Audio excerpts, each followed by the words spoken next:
সদ্য শুরু হওয়া কমলা নিবাস ধারাবাহিক ইতিমধ্যেই দর্শকদের নজর কেড়েছে গল্পের মোড় আর চরিত্রদের টানাপোড়েনের জন্য। এই ধারাবাহিকের মাধ্যমে দীর্ঘদিন পর ছোট পর্দায় ফিরেছেন পরমব্রত চট্টোপাধ্যায়, আর তার বিপরীতে দেখা যাচ্ছে দেবাদ্রিতা বসুকে।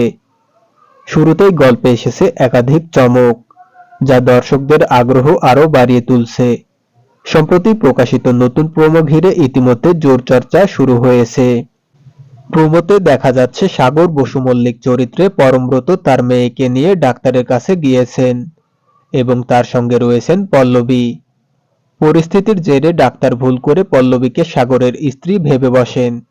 এই ভুল বোঝাবুঝির জন্য সাগর পল্লবীর কাছে ক্ষমাও চান।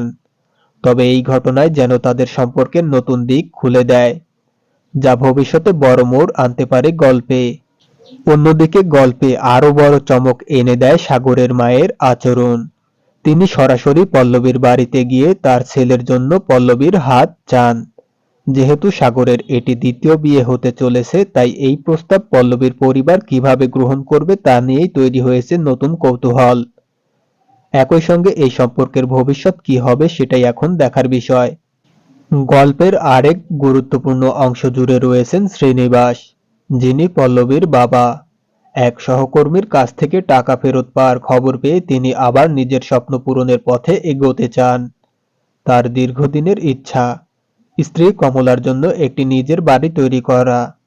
এই স্বপ্নকে কেন্দ্র করেই এগোচ্ছে ধারাবাহিকের মূল কাহিনী, যা এক মধ্যবিত্ত পরিবারের আবেগকে সামনে নিয়ে আসে। এই ধারাবাহিকে শ্রীনিবাস এবং কমলার চরিত্রে অভিনয় করছেন দেবশঙ্কর হালদার এবং সোহিনী সেনগুপ্ত। তাদের সঙ্গে রয়েছেন একাধিক পরিচিত মুখ। প্রতিদিন জি বাংলায় সম্প্রচারিত এই ধারাবাহিক ধীরে ধীরে দর্শকদের মন জয় করছে। এখন দেখার বিষয় স্বপ্ন, সম্পর্ক আর বাস্তবতার এই গল্প কোন দিকে মোড় নেয় এবং কার ইচ্ছে আগে পূরণ হয়।